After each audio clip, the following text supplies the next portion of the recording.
Hello everyone. We're the co-founders of Blackbox, Richard, Roger, and Robert. So today we're excited to show you one of the latest product releases. We're going to showcase this on the VS Code integration, but also this would be available on the web. So Richard's going to show you both, and then we can finalize at the end.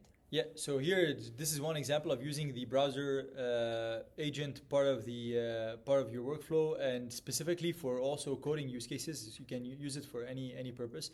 But here we're going to ask it to one of the things you might be going through while using it is let's say you have something ready to be tested from a visual standpoint. Here we're letting it go through the Gmail sign up process, so it's going to test it from start to finish. So it's as if you had a dedicated front-end engineer that is focused on testing things. So here we have the browser that has been just launched and is going to Gmail. As we see, it's going to pick to create a new account. And it's choosing that it's going to make it for personal use or for work. So it just picked personal use. So it's going to go ahead and give a first name.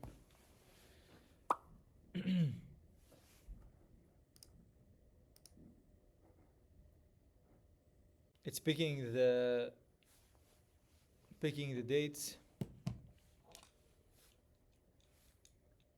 It's going to go through the entire sign-up process. So this is what typically, like if you have an engineer on your team that you want to make sure that some of your functionalities are working as expected, you would have them go through the click flow and be able to validate that everything is working as expected. So and this is accessible to all users. You can test it directly from your local VS Code, or you can test it from the web. We'll be releasing it today. And as you can see, like this is the most advanced agent browser that is available for everyone.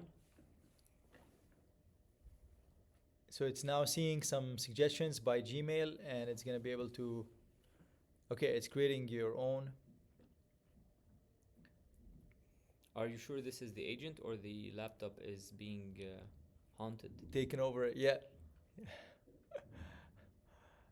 So it's filling up the form. It was able to also dissociate that the email that it wants. There's the Gmail that's pre-filled, so it's just taking the initial one. It's going to pick up its own password as well here. So it's almost at the last step. Let's see if it's going to confirm the same password.